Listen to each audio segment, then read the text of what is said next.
Welcome everyone to Kellogg College, and to this, the last in the year's series of public seminars run by GCHU.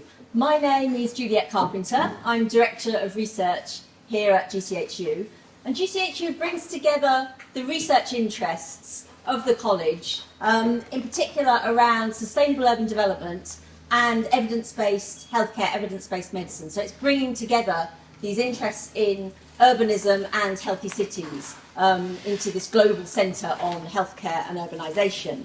And these public seminars aim to bring together different voices to address some of the critical challenges that are faced by society today. So I'm delighted to have Tim Dixon join us today to chair this evening's event. Tim Dixon is Emeritus Professor at Reading University. He's also a research associate at the Global Centre on Healthcare and Urbanisation and a visiting fellow at Kellogg College as well. And he has a particular interest in city foresight in the context of climate change. And so it's with great pleasure that I'm going to hand over to Tim to chair the session this afternoon on reimagining our urban future. How can city visions help us shape healthy and sustainable places? So thanks very much. Thanks. Thank you. Thanks very much indeed, Juliet, and very warm, very warm weather this evening, and it's really good of you to make it in on such a hot day. I was going to do just a brief introduction and background just for a couple of minutes to set the kind of context for this evening's discussion.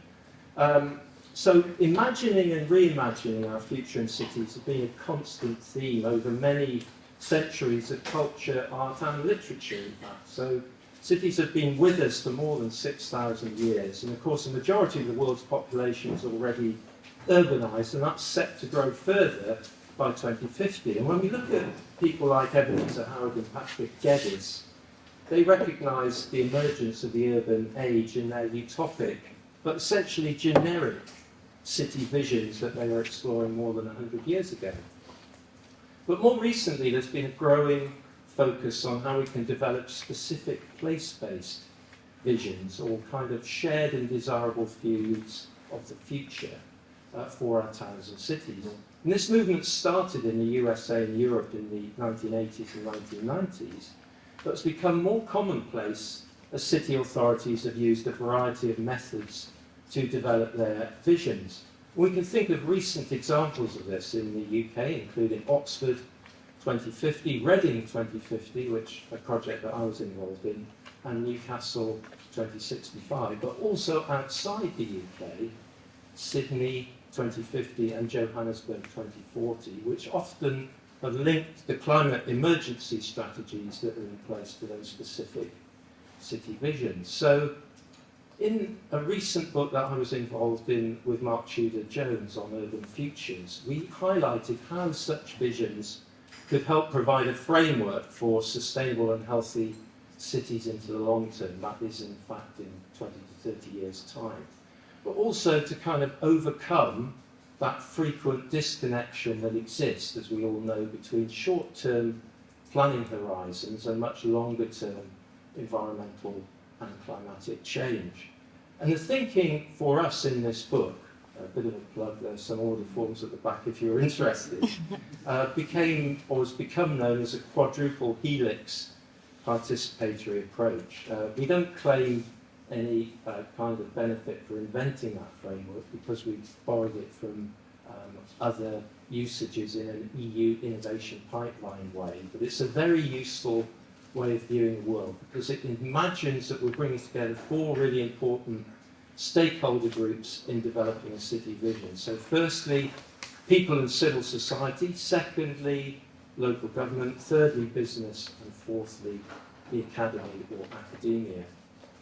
But that kind of approach also demands us to think about key questions such as how can city visions help us achieve the future that people really want? What are the opportunities and challenges of developing such visions? And how can health be placed centre stage and what lessons can be learned from international context? So I'm delighted to have along this evening 4 excellent speakers who not only represent important elements of that way of thinking, those different parts of the quadruple helix, but will, through their presentations, seek to provoke and stimulate discussion for our Q&A. So the 4 themes explored in sequence are, firstly, the big picture of city visions internationally, an academic viewpoint. Secondly, the local perspective in Oxford, which is a local government viewpoint. Thirdly, the vital role of health in city visions, again, an academic viewpoint. And then finally, the important role that commercial property development can play in city visions from the real estate business perspective. And finally, we hope that you, the audience, will not only represent people living in Oxford and civil society through your questions, but other interest groups as well. So, without further ado, I'd like to introduce our first speaker, Professor Michael Keith, who works at the University of Oxford. His research focuses on migration-related processes of urban change, and his most recent works include urban transformations and public health in the emergent city.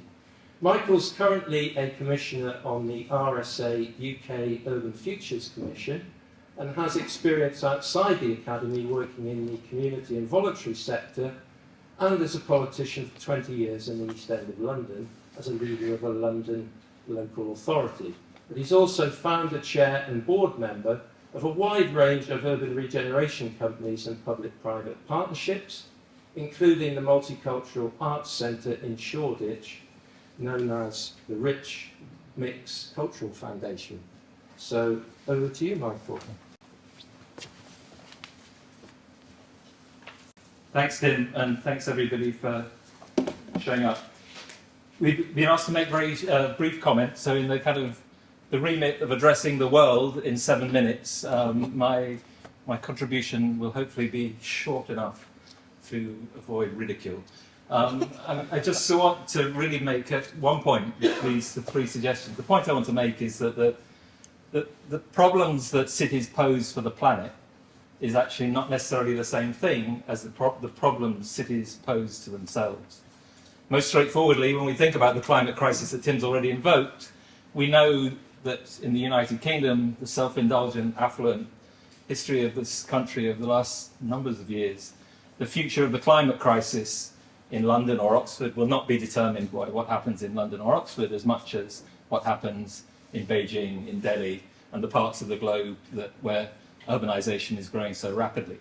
There is, in a sense, 3 points I want to make. There's a point I want to make about connection, contagion, and control. There's a point I want to make about form and function that then follow from that. And then finally, a third point, hopefully fairly quickly within time, about how we think about valuation and values in the context of the above. The first point about contagion, control, and connection is that connectivity is not new. The work that was done by Johannes Krauss in Jena has actually looked at the way in which the bubonic plague can be traced through forms of connectivity in the Middle Ages, inspecting bodies in both Germany and in the Tower of London in the UK, that you can actually trace the bubonic plague along the Silk Road, firstly from east to west, following the historical patterns of domination of economic growth, but then much later on, centuries later, back again, following the cartographies of empire and colonialism from west to east, actually quite explicitly so in the context of the 1890s arrival of the plague in Hong Kong, when the mortality rate rose to over 90%, and when the British occupation of Hong Kong then responded by trying to put people in sequestrated forms of plague boats, basically, out of which about 1 in 10 survived. In Simon Sharma's most recent book that's just come out. So similarly in India, where you get similar forms of incredibly high death rates. And of course, when we look at the events of recent times, and some of the headlines, some of the thinking about what moves from Wuhan backwards, westwards, we need to think that those forms of connectivity will always, have always, run two ways, multiple ways, through networks and through the connections between cities. Which takes me to the second point, is that when we think about the problems that cities pose to themselves about the notion of public health, there's a lesson that I take away personally from having spent time. One of the things I did was spend 8 years as a non-executive director of a foundation trust hospital, and I plagiarised the work of the medical head of that hospital when I say this, is that if you look at the history of the National Health Service in the United Kingdom, that it has always been the case that at any one moment in time you can trace an almost perfect relationship for public health between the real estate of the National Health Service and the demography of people. What happens in a hospital, what happens in a polyclinic, what happens at your GP surgery. But that moment never happens, because it is always the case that the demography is changing. It is always the case that real estate actually moves quite slowly. Arguably, for a lot of the last 20 years, London has had too many hospitals, because what is a hospital is actually not a straightforward question. What goes into a hospital? When a defibrillator was always in a hospital up till 20 years ago, you now go to Liverpool and you're never more than 10 minutes from, Manchester, you're never more than 10 minutes from the defibrillator in the town centre. What an MRI scanner does to the hierarchy of allocation of resources, how you concentrate specialisms in some ways, the accessibility of patients in other cases. Those kind of dynamics are always on the move. So the city is itself always on the move. There's always a disequilibrium. So even in the ideal public health system, you have effectively what is sometimes described as a set of systems that define what the city is. The health system collides with the economic system that collides with the transport system. The blue light system, try and close a set of blue light services in London and you will end up losing a parliamentary seat. If you look at the distribution of hospitals, you might wonder why Whipps Cross is still there until you realise that a certain former leader of the Conservative Party has a constituency that covers Whipps Cross. Now, those kind of dynamics are part of the reality of how we think about the configuration of regimes of health provision. And they're always in a state of flux. And the third and final point I want to make, in the time I have available, is that in that context, where the city is always unfinished, it's always incomplete, it is declining, it's growing, the city is, the area I live in, the East End of London, in the Victorian period, the rough geography had a population of about 500,000. By the 1970s, 1980s, it had gone down to about 150, 160,000. Between the period between 2001 and 2021, it's back up to 320,000. That kind of flux of demography goes along with the changing technology and the changing logics of providing healthcare. And what that means is those systems of public health are changing at the same time as other systems in the city itself. And those other systems tend to be based on certain forms, regimes of valuation. In economics, you may measure the return on capital. In public health, you might measure the number of lives you save. In terms of mobility systems, you might measure accessibility and distance. All of these regimes of expertise, when you think of the Royal Institute of British Architects, when you see the prefix of different kinds of professions, they tend to signal the creation of different kinds of expertise that privilege certain regimes of valuation. Those regimes have their own logics. So if you prioritize the return on capital, you get a certain geography. If you prioritize public security and crime prevention, you get a different geography. They sit always in tension through regimes of government, through regimes of local government, through regimes of allocation of public resources. And we have to acknowledge that those multiple regimes of valuation create challenges when you're trading off. We've seen this in the pandemic. Was there or was there not a trade-off between economic growth and sequestration of people through lockdowns? Those kind of dilemmas also mean that we always find, and this is the third point I make, we invariably produce a collision between notions of valuation and regimes of values. And whilst notions of valuation, whether it's in economics, in medicine, in engineering, in demography, whether those regimes of valuation are commensurable is a problem of knowledge, a problem of epistemology, if you like. The problems of values, unlike those problems of epistemology, are not necessarily open to straightforward solutions.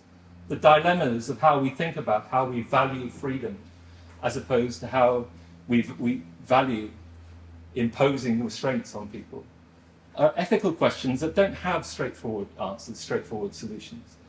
How we prioritize the needs of the present with an intergenerational obligation to those people who will face the climate crisis in the very near future is something that is not straightforwardly reconcilable with a technocratic solution of this is the way you do it. So we have to face up to this juxtaposition of regimes of valuation alongside plural understandings of the values through which we want to shape the city. When we want to think about how we, in which image, in whose image we will reshape the city in urban futures, we have to, and this is the concluding point I'd want to make, recognize the truism, the kind of cliche that when we're thinking about modes of sustainability, it's regularly described that people think through three regimes of sustainability: the sustainability of the environmental, the sustainability of the economic, the sustainability of the social.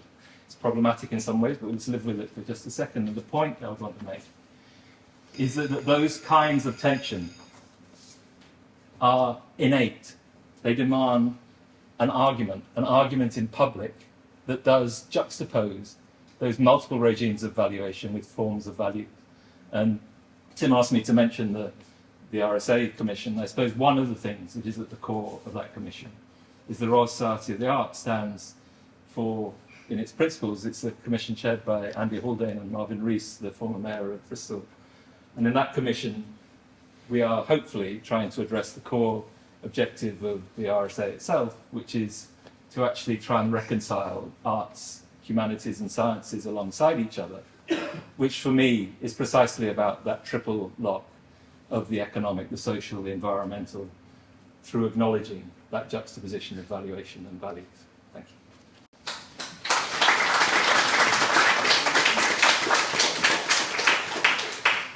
Thank you very much indeed, Michael, for that thought-provoking pitch.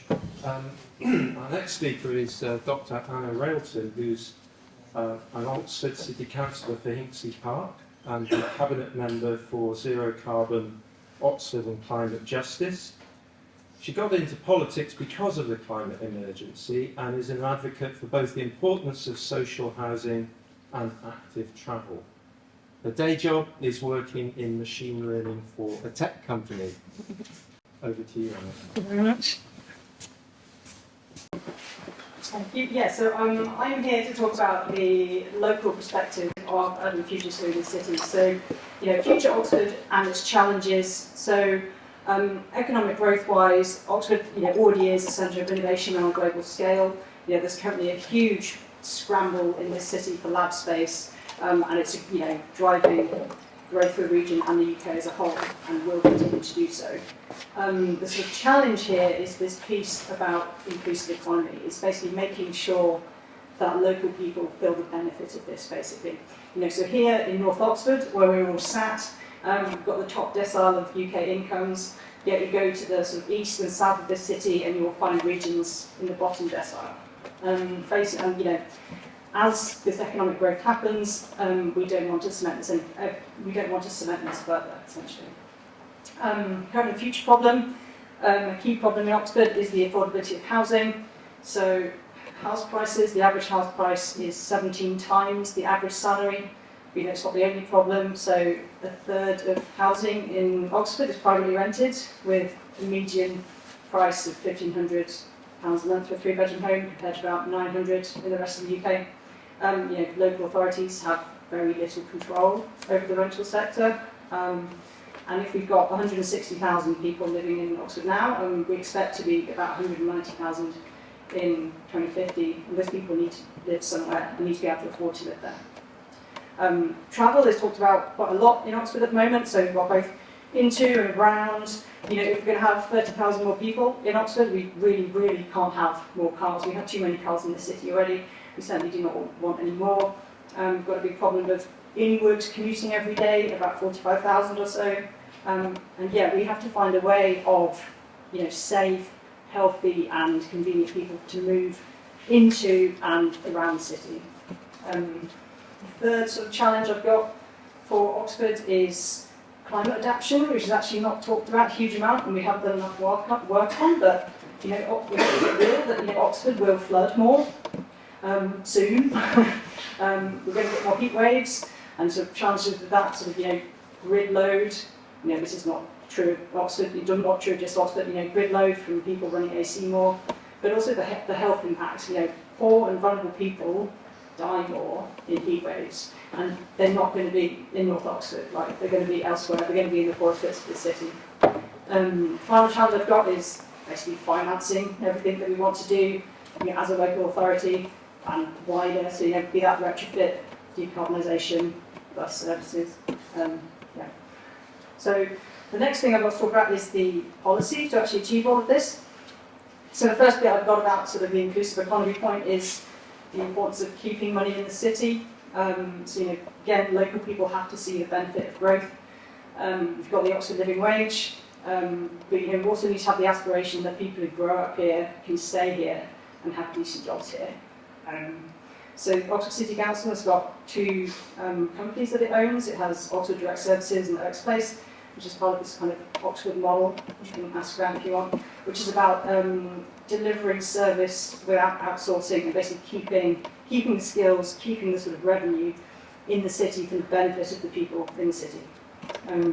Oxford is also currently really good at community energy, largely through the amazing low carbon hub, and this is all about it's a community-owned renewable energy. It's kind of it's community-owned renewable energy and keeping the benefits, seeing the benefits of decarbonisation, really locally. Other policy, housing policy, as bits of the city gentrify, we have to keep a social housing base, and that largely means, keeping it, increasing it, as, the extra 30,000 or so in the next 20, 30 years move to Oxford. And it's also about sort of homes for people at all points of life in mixed communities. So it's not just, family homes, it's not just homes for young professionals, it's also homes for people to grow old in and can stay in areas. It's also, homes for disabled people. And so we have to have balanced kind of portfolios of social housing as well. Planning policy, pretty closely linked. If we are going to do, development in the city, and doing so should be net zero. There's no point building new buildings that need retrofitting in 5-10 years' time. And we also need to work out how to achieve gentle density. There's a lot of 3-bed semis in Oxford with quite large gardens. How do we turn that into, 3-storey, 4-storey townhouses and get, we can't expand outwards that much. How can we make Oxford more dense? So I think some of the risks we've got here is pushback against transport policy. Famously had that in Oxford a lot. Climate adaptation and decarbonisation policy as well. Like something that came out of the climate assembly we held in Oxford a few years ago was that the transition to net zero can't make people poorer. People do need to change their behaviour, but they were very clear that actually we should not be making people poorer as we do this. There's dangers of local authority being seen as like a faceless bureaucracy, just imposing stuff on people. We need to avoid that.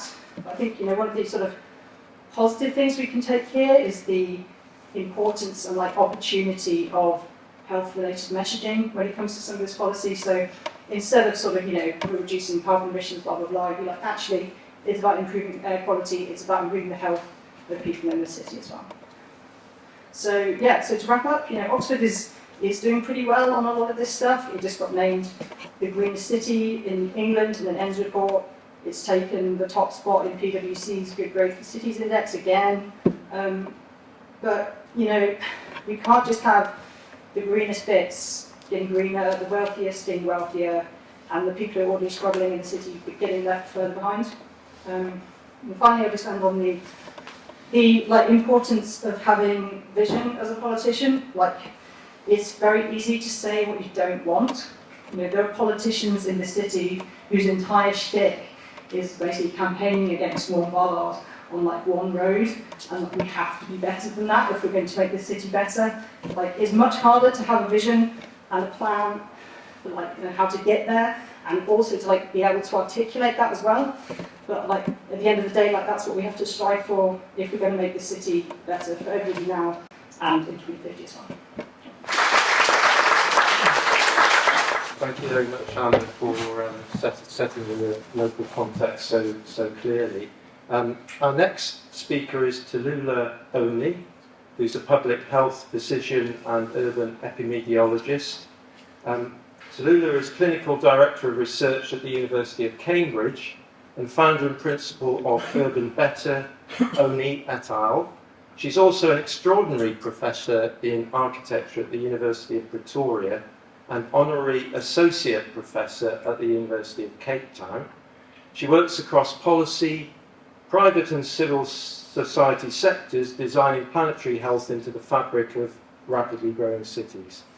And she is also a fellow of the International Science Council and a World Economic Forum Young Global Leader.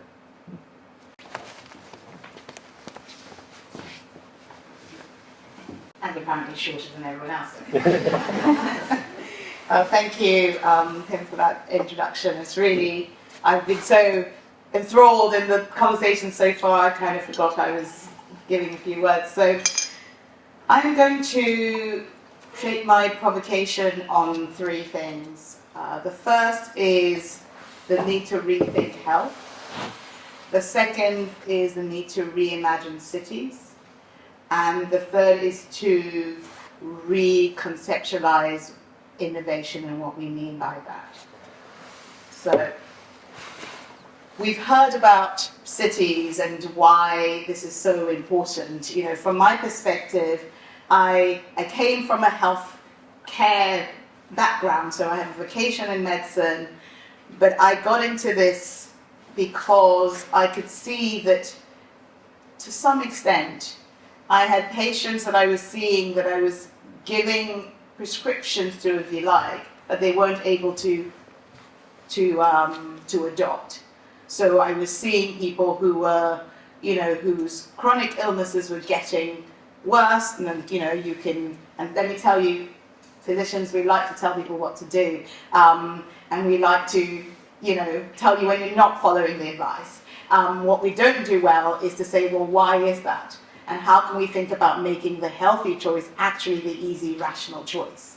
Because that is generally how this animal behaves.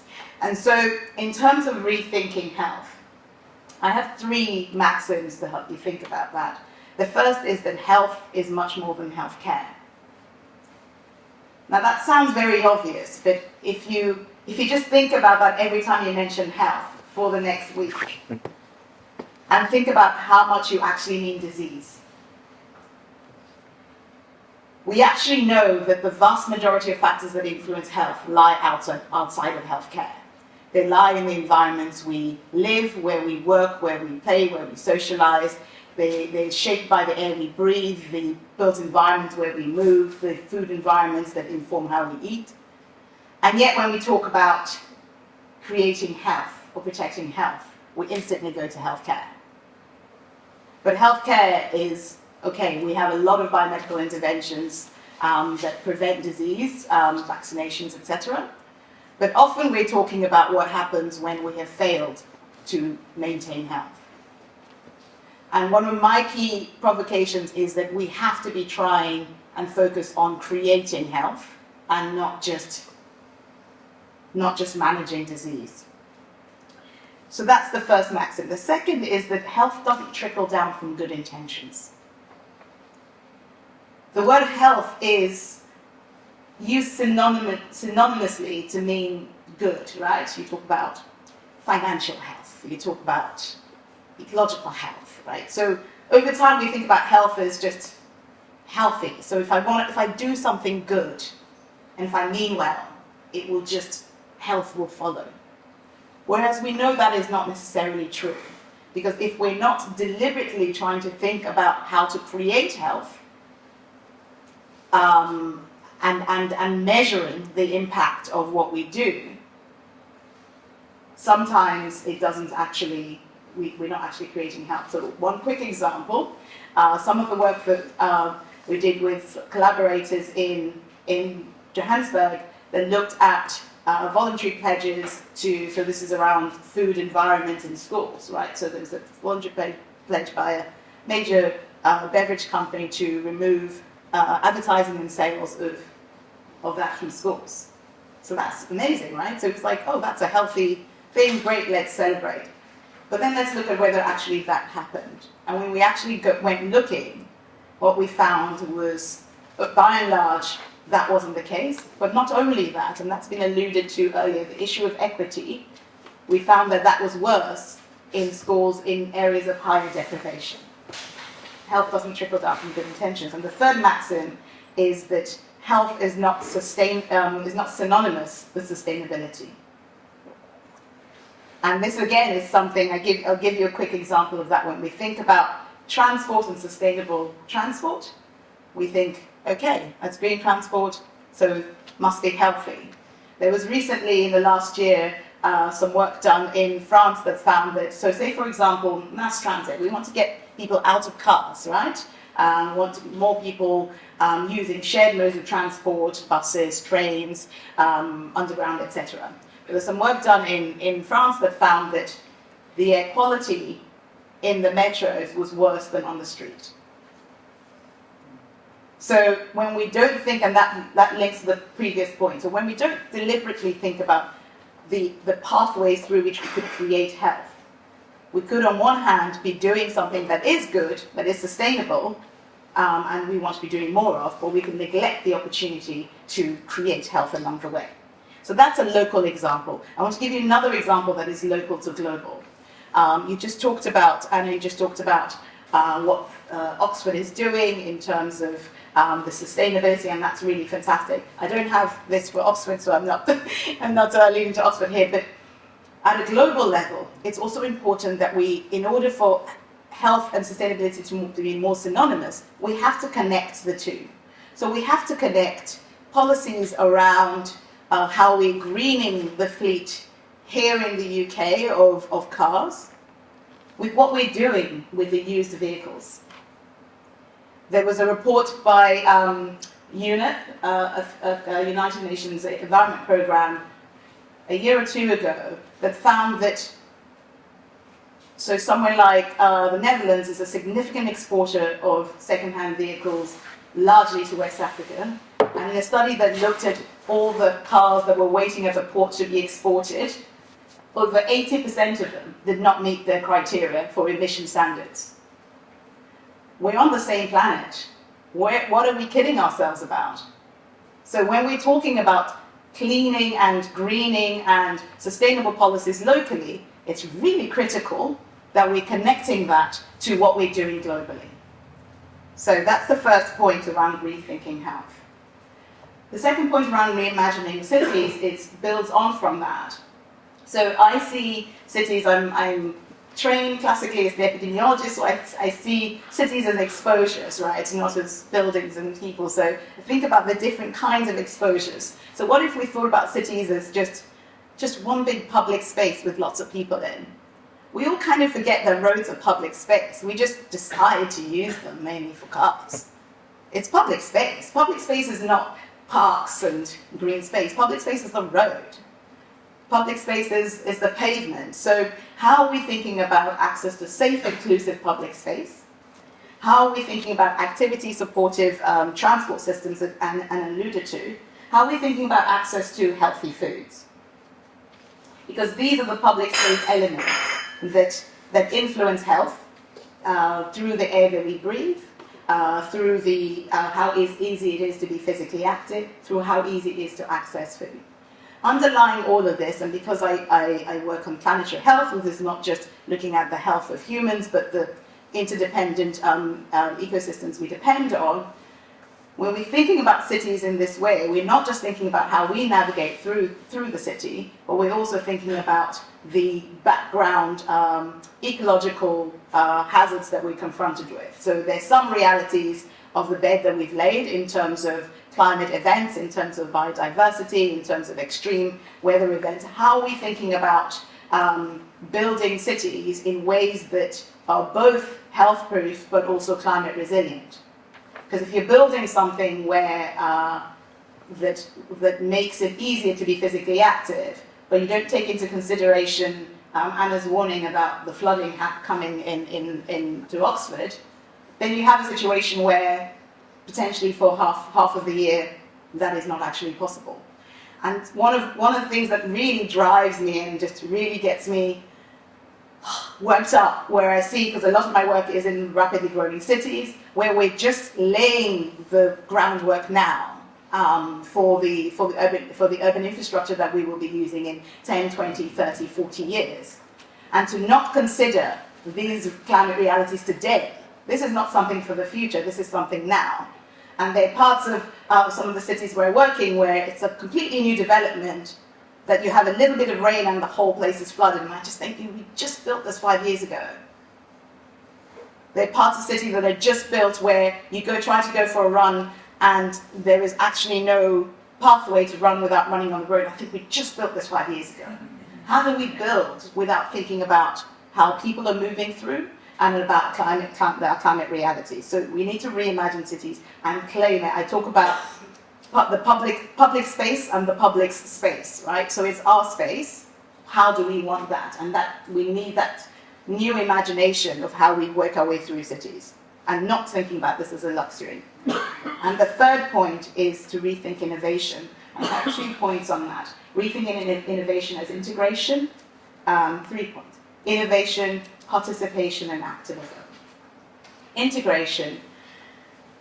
There is this problem blindness, right, between the impact of exposure and the health outcomes.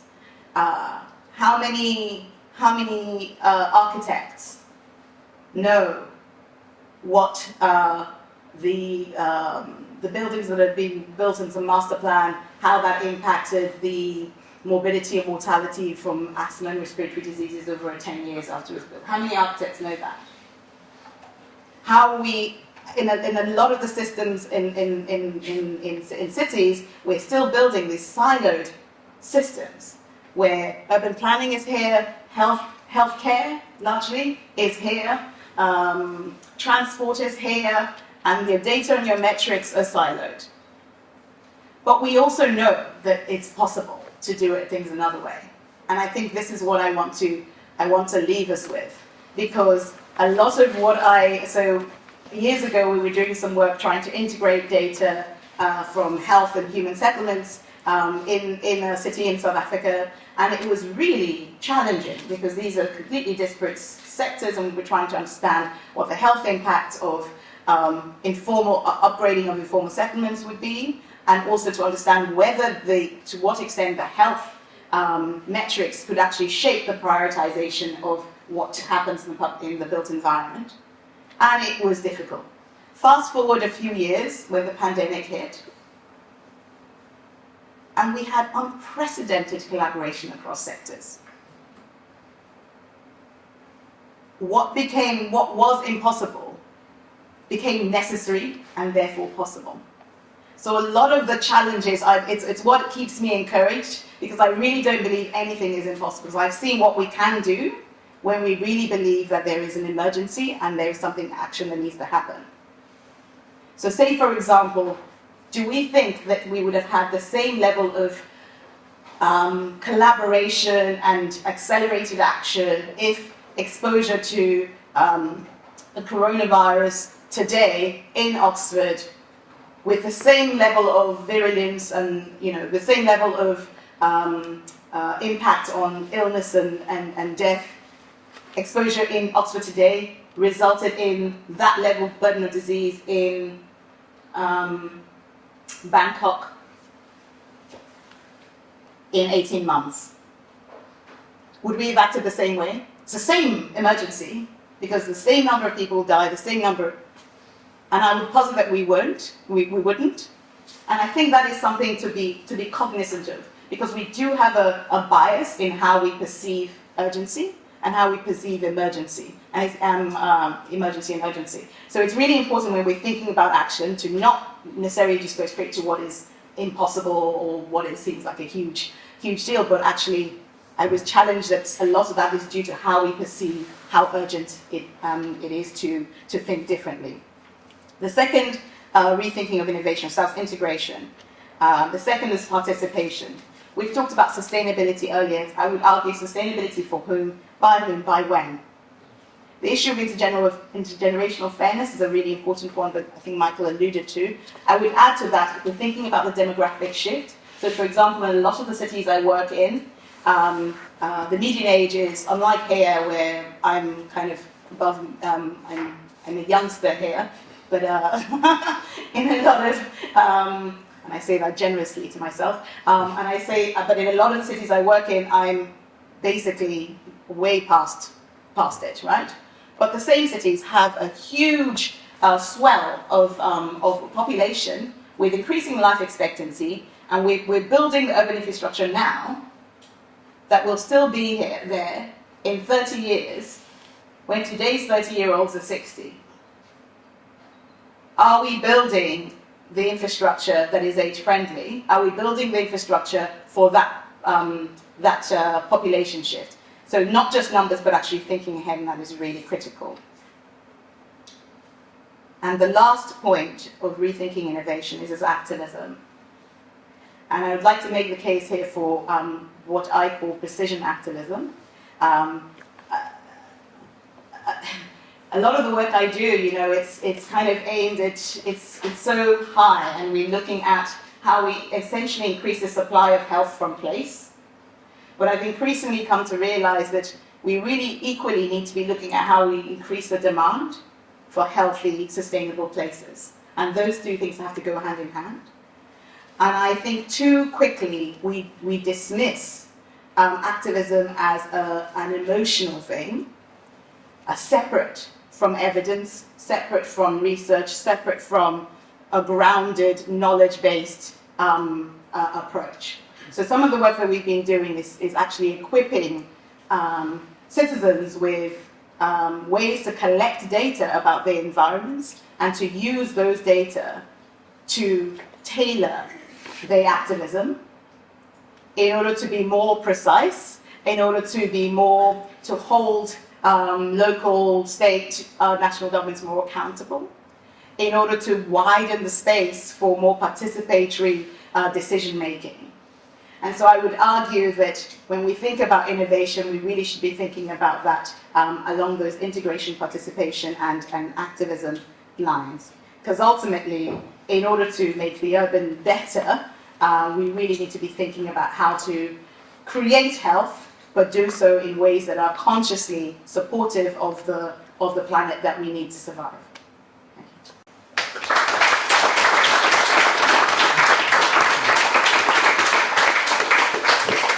Thank you very much, Tolullah, for such a passionate exposition on the importance of health in cities. Our final speaker is Mike Hood, whose expertise focuses on delivering complex design, development and build projects, often partnering with public-private sectors. As CEO of Landsec UNI, Landsec's regeneration arm, Mike is responsible for driving forward the portfolio of transformative mixed-use regeneration projects across the UK. Mike was formerly managing director at Capco, having led 10 billion Earls Court project and subsequent sale, and has spearheaded major award-winning projects for Capco's prestigious Covent Garden estate. Over to you, Mike. Hello everyone. I'm very, very happy to be here today in this quite august company. I'm definitely underqualified, but I guess what we've heard today from my panel of colleagues is some really expert thinking on this issue that we're all grappling with, how our cities need to develop to ensure their citizens can live more successfully, sociably, and in a happy and sustainable way. It's never easy to go last, so what I'm going to try and do is give you a few perhaps helpful thoughts for perhaps 5 minutes on, if you like, the view from the trenches, the developer's view on the opportunities, the challenges and the practical problems of delivering great city places, while we try and wrangle with that complex nexus of planning, political thinking, academic research, finance, practical delivery, and perhaps the most unpredictable element, which is us lot, people. As Tim says, I run Land Security's regeneration business. We've been doing it for about 25 years. Landsec is one of the largest property investment companies in the UK. And I'd like to think we're a company with purpose. We've developed an expertise in identifying opportunities that exist to develop previously unproductive land, often in partnership with public sector bodies. We conceive, design and curate the right solutions for each place, securing valuable and deliverable planning permissions with communities that live around them, and investing in building out, and most importantly, owning in the very long term places that we can then curate, manage sensitively and deliver benefit, we hope, for all of those that use them.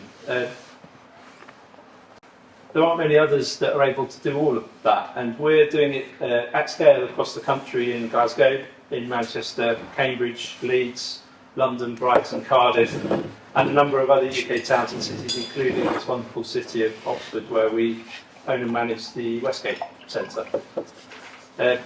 Our industry doesn't have a good reputation, and I would argue to a large degree that's well deserved. We don't engage well with communities, and we don't deliver what communities want. And I believe very strongly, and will happily argue, that I don't think there is a conflict between the desire to make cities that are sustainable, good for people that live there, and where communities and economies can thrive, with the need to generate profit for the people that invest in them. At a time when our public purse is really quite challenged, there's no other way to build the kind of cities we want than for the private sector to partner with communities and with the public sector to create schemes that deliver both results for those communities but also for investors. When people who live and work in cities are ultimately our customers, why would we do anything else than to design and build the kind of places that make people happy, allow them to lead fulfilling and sustainable lives? It's easy to say that. It's quite a different thing to deliver it. And I guess through events like this, we can have an interesting conversation around sharing knowledge and experience and ideas. We're lucky at Landsec. Not only do we have technical and financial expertise that you kind of hope a FTSE 100 company would have, but we've got some really clever thinkers, people that are tasked with thinking 10 years and 20 years ahead. And their job is to help us understand how we need to be adapting the existing places we own, like Westgate, and managing them and designing the new places that we have the opportunity to build. Tim asked me to talk very briefly about this report. It's called Shaping Successful City Futures, and if you're interested, it's quite easy to find on Landsec's website. It's not a document that's rich with all the answers. I don't think we'd all be here today if it was that easy. It's more a piece of work that's designed to provoke a debate, at least perhaps ask the right questions, which I think we could probably say not all of the time we're very good at. The report suggests a way of thinking about how we develop the right ideas through scenario planning. It recognises that, I guess, the greatest problem that we face is that the future is at the very best unpredictable. And the best way to plan is to contemplate the different outcomes that are possible. What the report does is it sets out 4 possible scenarios for how our cities could develop based on the decisions that we make and the actions that we take. And overlaying those are the forces that we have a little less control over: population shift, climate control, financial security, political and economic instability. These scenarios look at, if you like, the worst through to the best case scenario, and they explore key characteristics that define each of those different outcomes. And what that scenario planning allows us to do is map what we need to do to achieve the best of those outcomes, and perhaps what might happen if we don't. It's clear what we do today and tomorrow as policymakers, regulators, financiers, developers, members of the community that we all are, will have a huge impact on the scenario that plays out in reality in the future, whether it be good or bad. And it is these tools, if you like, that we have at our disposal that come into play, the ingredients that allow us to end up with the best cake that we can bake. And I guess the report tries to set out some really, well, on the face of it might be quite obvious principles, that if we live by them, perhaps we have the greatest chance of delivering the optimal scenario for a city that allows its people to flourish. We've talked a lot today about the need to be climate prepared. I'm not going to go into detail about it, but I will say it's hard.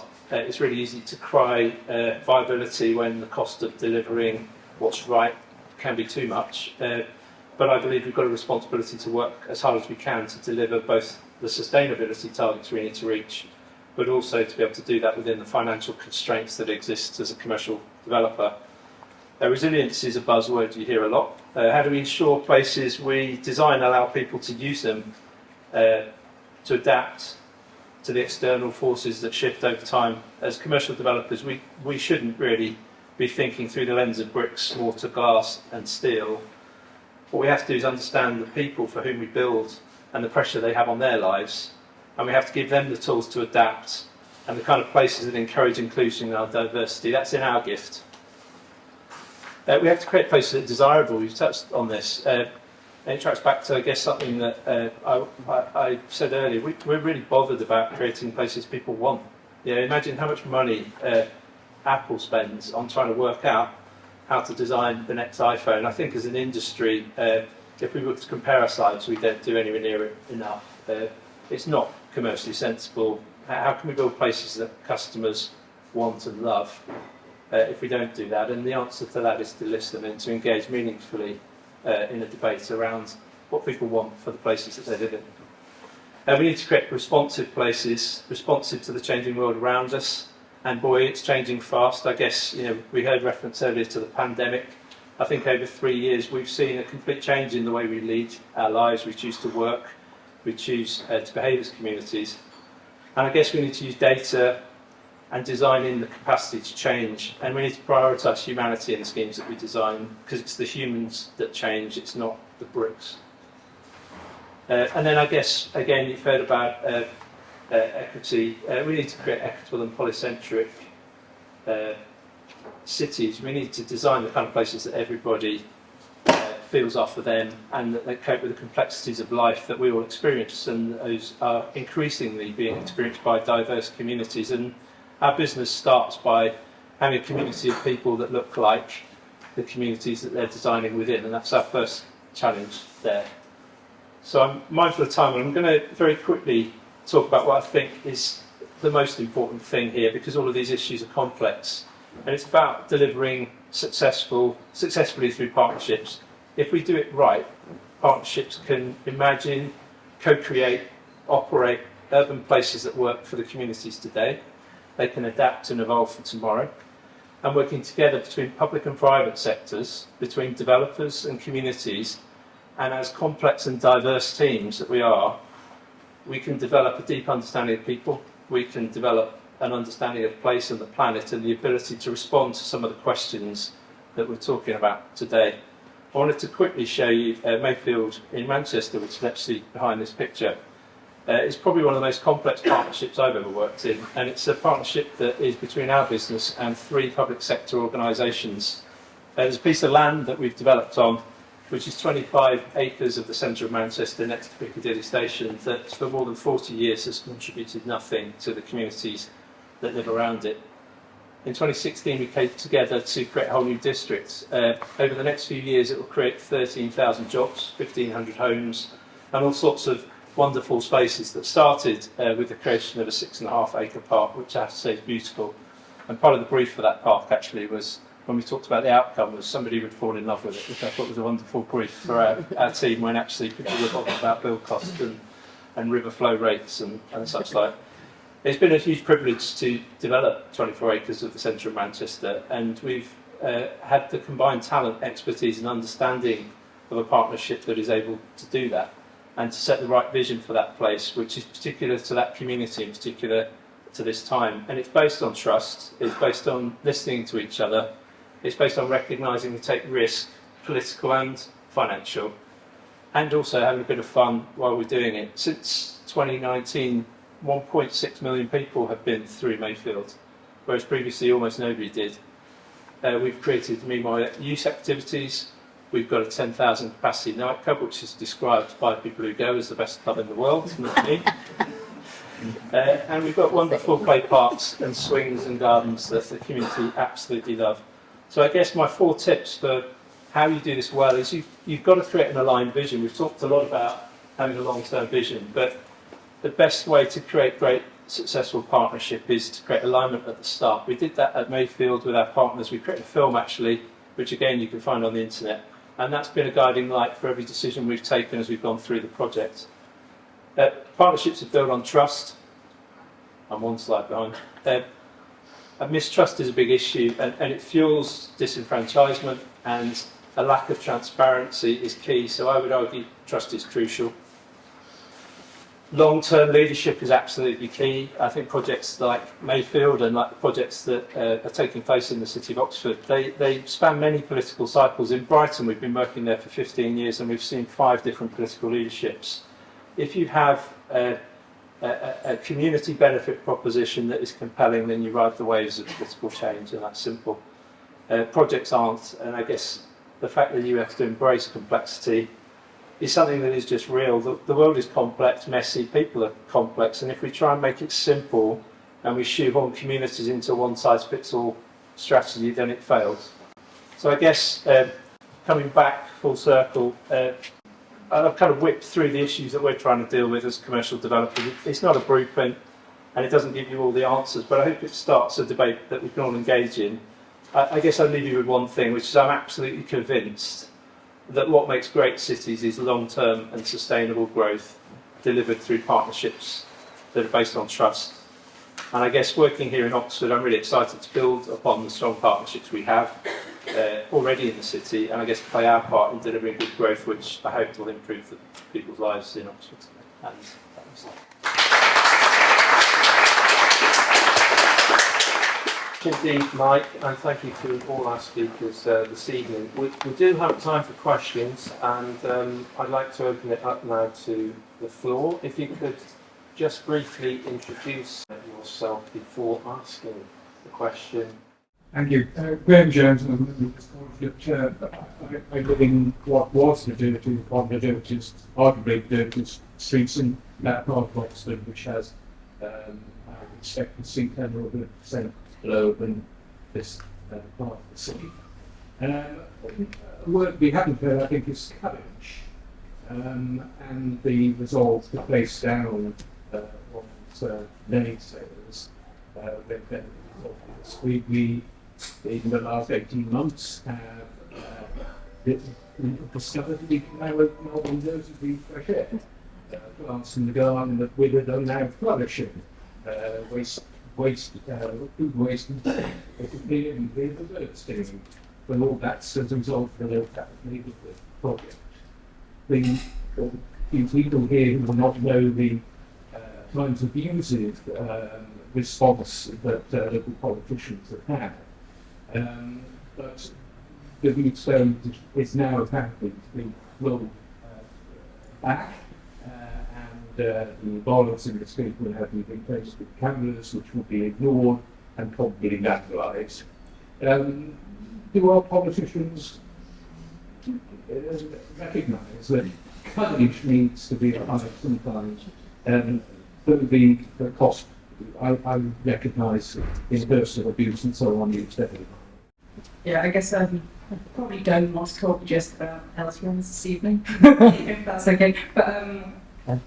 But yes, I mean, what was the question maybe was to have some political courage? I mean, yeah, I mean, I don't know, I actually had a bollard from an LTN in my garage overnight actually, so I had to go and rescue it because it had been ripped out. But I mean, I would just say on sort of micro point that the existing cameras and the Cllr LTNs do actually work. We get sort of 10 per day people getting fined, which is a long way from the thousands of cars which did used to pass through it, so I don't think it's quite as bad as some people say it is. I think sometimes it's important to meet people not necessarily in the middle, but you have to potentially concede some ground to keep hold of the bigger picture, basically. And if that means that ambulances can go through Divinity Road, then I think that's, for the sake of the wider scheme being kept, and I think that's a good compromise for me. This is for Mike, who must have pre-warned him about this. Landsec, as you said, are co-owners of the Westgate Centre with the Crown Estate. a shopping centre right in the centre of the city of Oxford with a 1,000-place car park that regularly fills up, especially at weekends and public holidays. The queues to the car park cause congestion, delays to public transport, to pollution. What, if anything, are Landsec's and Crown Estate's plans to change this to make a more sustainable future for the Westgate Centre looking forward to 2050? How will you repurpose the car park, basically? Thank you for your question. Thank you for giving me the heads up as well. Just on that last point, I guess to a degree there's a point about courage, but there's also about desire to do something, and I think it's incumbent upon all of us to make it easier to do something that's better, and that is about having the right systems in place that make it easier to get on a bus or to walk or to cycle rather than getting in a car. And it's also about making those modes of transport affordable for everyone, because I think too often measures that are courageous end up disproportionately prejudicing people who can least afford it, and I think we just need to be mindful of that. To answer your question more specifically, I can't stand up and talk about complexity and the need to work in partnership and then give you an answer, because whatever I give you as an answer will be wrong. I don't know Oxford as well as you. I know it reasonably well. My brother lives 2 roads away and has all of the same issues that you share. But what's very clear is we're really bothered about finding that answer, because we're interested in investing in cities that have strong growth. And if people don't want to live in those cities because it's hard to live in those cities, then it makes it very difficult to invest in them. And we're very bothered about finding the answer to that challenge, and I'm very confident that the answer to that challenge comes through working in partnership together to find the right solution. Now, what that is, I think we can be incredibly creative, and there are all sorts of aspects to Westgate that I'm certain between now and 2050 will completely change, and I hope people will see that A, they feel empowered to be part of that change, and also that change is relevant and maintains what is a joyous part of the city to be in. I did sit down with the team and actually say, what are you really doing today? Because I think that's also really important. I didn't know this, but only a third of the people that come to Westgate come by car, which is still too many, and I think there's an opportunity very much to reduce it. There's now as many bike parking spaces at Westgate as there are car parking spaces. And I don't know if anybody knows this, but you can also go to Westgate and buy anything and have it delivered to you very sustainably for free if you live within OX4 postcodes the same day by bicycle, and if you live anywhere in the country the next day by electric vehicle. And that's a completely free service, which again we hope means that people might walk to Westgate, or people might get a bike to Westgate, or people might get park and ride to Westgate, where I understand the purple buses we also help to support the purchase of. It's not a straightforward issue. It requires a fundamental change in people's behaviour. People need to want to make that change. Otherwise, we'll always be policing it with cameras, which is never going to be the ultimate solution. Okay, thanks ever so much, Mike. I guess my thought is, what can Landsec do to help that behaviour change? Double parking fees, for instance, that would help. Be a meaningful and committed partner in that conversation, and whilst it would be wrong for me to tell you what I think the answer is, I would be delighted to have a conversation with you and obviously with the council and our other partners about how we do make swifter moves to help solve that problem for Oxford, which is clearly critical. Okay, thank you for your question, and thanks for the response, Mike. My name is Liz Letterman. I'm the leader of Oxford County Council, so very interested in what everybody's had to say this evening. But I have a question for everybody on the panel, which is this. Alan mentioned that we've been cited, Oxford's been cited as the greenest city in the country, and yet we know there's a huge amount that we still have to do. So the bar is pretty low. How do we raise the bar? And how do we get people to come along with us when it comes to expecting more? Do you want to take the last one? Okay. The other question was, somebody else had another question. Yeah, if you just go for that, and we can take both questions together. Yes, my question was not Professor Keith. You spoke of regimes of valuation and not aligning with values. My question was, is that a question about accounting? Or could you explain it, please? Okay, thank you for your questions. Who would like to go first? My neighbours keep trying to get to say something. Okay. I'm going to take the first question because it actually links to the previous question around courage. I've been thinking about what is courage, right? Yeah. Because it's not necessarily good if you're having the courage to do something terrible, right? So I was thinking about, well, if you could deconstruct courage, what would that look like? And I would say 3 things come to mind. One is accountability. I think you can't be courageous without the accountability mechanisms. And by that I mean, we can't change what we don't measure, right? So if we're trying to be courageous about what? We have to be measuring. We have to know what it is that we're trying to change. And we have to have systems in place to be held accountable. And that's not just individually, that's across sectors. So what I alluded to around one sector, what the developer does has to be linked to health. What the planner does has to be linked to health. So this kind of cross-sectoral accountability is really critical component and the data to inform that is one aspect of courage. The second I would say is vision or foresight, right? You can't be courageous to me sounds like a big, something that you're looking ahead. So you have to be looking ahead, but you have to be looking ahead towards something. Often we're in this, I find myself in spaces where you realize that there's an assumption that we're all on the same page and we're actually not. So we often sometimes just assume, oh yeah, we want a good city. It's like, what does that actually mean? What is our vision for that? And articulating that is a really critical component of courage, I would say. And then the last is hope. I think you can't be courageous without being hopeful. I will quote the great poet of our time, Michael J. Fox, who said that hope is evidence informed, or says hope is informed optimism.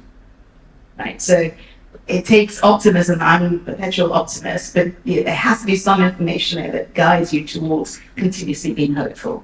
And I think if we're generating that kind of information and we're able to engage people, able to mobilize and connect and build the collective to drive and power optimism, I think it's something that we can translate into hope. So I think those 3 dimensions be really critical components of a composite courage complex. Okay, thank you, Tolullah. And Michael, could you perhaps respond to the question on in value? Maybe I can just try and do 3 questions in once with the same answer. If it's not unfair, because I suppose in terms of the conversation today, what I suppose I was generally trying to suggest is that over recent years, I think we have come rightly to distrust cakeism. I think one can have one's cake and eat it straightforwardly. And I think what that means, I want to be kind of against cakeism and for argument, but actually ask ourselves how we have that argument in a way that is civil, civic, and open. Precisely because in terms of the very direct question, a single measure of a return on capital will not necessarily generate the ideal outcome in terms of its environmental impacts or its impact on society at large. So how do we actually measure those things against each other, how one thinks about those regimes of valuation against each other, implies we need to make open what the limits to cakeism are. So I actually support the ethos of partnership, but I guess partnership comes with argument, which is why in terms of the low bar of environmentalism, I was involved a number of years ago with trying to create what Abercrombie described as the green lung of East London to match the green space of West London and create a park that went from Victoria Park down to the river, and was confronted by very strong community voices who 20 years ago and today objected to the fact that some pocket parks that littered what were the slums of post-war London should be joined up to create a green lung, precisely because the idea of joining up communities across East London was opposed virulently by people in those different communities who came to public meetings and said quite openly, we do not want your environmental improvements because we want our place, and to keep it as our place and not their place, which has a particular resonance in East London in all sorts of ways. And if we are to raise the bar about issues of environmental improvement, the question, the general question, and what that means for making cities greener, I think we have to be candid about those places where there are synergies between returns on capital and the environmental benefits. And there's work PricewaterhouseCoopers have done, which showed very straightforwardly how it is massively more efficient to think about local resolutions to transformation to green energy rather than national prescriptions. So there are moments when there are synergies between identifying partnerships that might generate those local resolutions, which are very positive. But at the same time, the reconcile that with, at times there will be trade-offs when either we have one thing or another. We can't have our cake and eat it. And how we have to debate about what we prioritise when and what we prioritise where has to be a way about thinking about our urban futures that open ourselves up to recognising those places where we can have all of these nice things together and those places where we have to make some hard choices. Thank you. Yeah, so to answer Liz's question about raising the bar with green issues, I mean certainly in Oxford I think our approach has been innovating, it's been trying to be ambitious and honestly just sort of trying to step out and seeing what works. So a really nice example of trying to get people who wouldn't necessarily see the benefit to see the benefit was sort of energy superhub project. So this is a nice whizzy sort of very fast EV charging hub in Redbridge.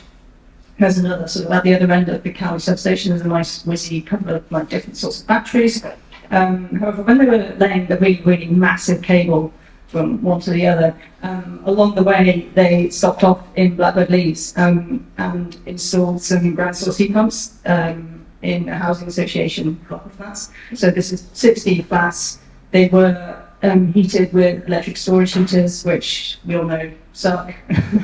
and basically what happens is they sunk some boreholes, they hooked it all up, they sort of taught the residents actually, because using a heat pump is slightly different to using the electric storage heaters they were used to. And the sort of really nice outcome of this was not only did everybody's homes actually get warmer compared to the previous years, their bills also halved, right? And so this is what this is about. It's kind of, it is bringing people along, it's getting people to see the benefit. There's other sort of examples of this. We're currently trying to get, there's a big scheme in Rose Hill, trying to get 150 heat pumps in a few streets around a few substations. And basically seeing what works. There are going to be some really interesting problems along the way. We're already starting to hit them with respect to planning. We've been finding out, basically we have to go and survey each of the houses that sign up. And we've already been finding the most optimal place for these heat pumps, you need a planning permission for. Okay, fine, how are we going to do that at scale? How do we make sure the grid doesn't melt? There's been really interesting problems here. Like if you fit like 100, 200 turns out they have these like Legionnaires clearing sort of things every month or so where they like superheat everything. The advantage of doing stuff at scale is actually you can be like, okay, how about we don't do all of those at the same time? And you can work together with your neighbours and actually even stuff out. There's been some flexible green energy tariffs that sort of happen alongside with this, and it just means again, people's going to get warmer, things get cheaper. We've also been trying to put our money where our mouth is with respect to retrofit. We've just spent £5 million to retrofit to decarb 500 to 300 council homes. We do not have enough money to do all 8,000 of them, but we do have, we do know what work we need to do, and we do always sort of, we have a priority list and we work down it. But yes, I think that's the answer. Just a quick response from Very quick. I was just going to say just one thing about privilege. I guess we are incredibly privileged in this room to be able to talk about some of these issues, and we work in a lot of communities where kids getting to school having had breakfast is one of the biggest challenges, or one of the local authorities, the East Anglia, which I know well because it's where I grew up, the lady that I was sat next to on the panel was telling me about a young girl who couldn't go to an apprenticeship because it required her to take a 2.5-hour bus ride to get there. So I would say we need to be thinking globally about what the challenges are for our cities, and it is very clear that sustainable cities is one of those, but it is one of many. And I guess that comes to, therefore, how do we pay to raise the bar? And it's very clear that the public sector funds need to be directed to those other needs that are far greater. So we raise the bar by creating growth and investment in the city. And I guess the biggest barriers to growth and investment are risk.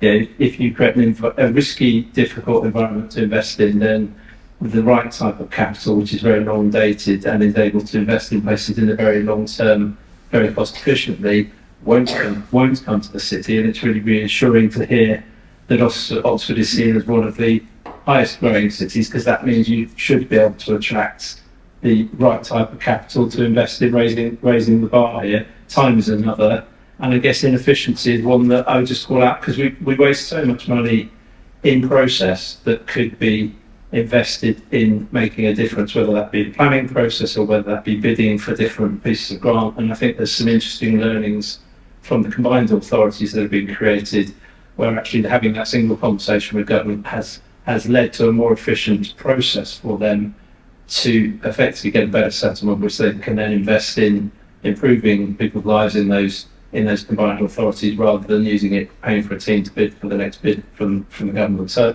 I guess in a rather bumbling way, it's about creating the environment where good growth exists, and therefore organisations like ours can come and invest in raising the bar with you and delivering better outcomes in the room. That's great. It's got to say a very, very short. Ending with an anecdote, because raising the bar is just, there's some things that we don't know. So several years ago, in a city in Wales, some research done to look at, there was a lot of upgrading of social housing. We're looking at what the impact was. So it was upgrading around heat, it was around ventilation, around lighting, around thermal comfort, around green space, reducing risk of injury. And they found that over a 10-year period, the people that had significant exposure to the upgraded housing had reduced risk of emergency admission to hospital for any cause by almost 40% over a 10-year period. 40%. We know what to do. Imagine if that was a pill, we'd be thinking about, it's ridiculous that we're not doing that. We know what to do, we know what the impact of the built environment is, but unearthing that risk, the risk of inaction and the cost of inaction, is something that is often neglected. Thanks ever so much. Thank you, ladies and gentlemen, for your questions. Stephen, thank you. Tolullah.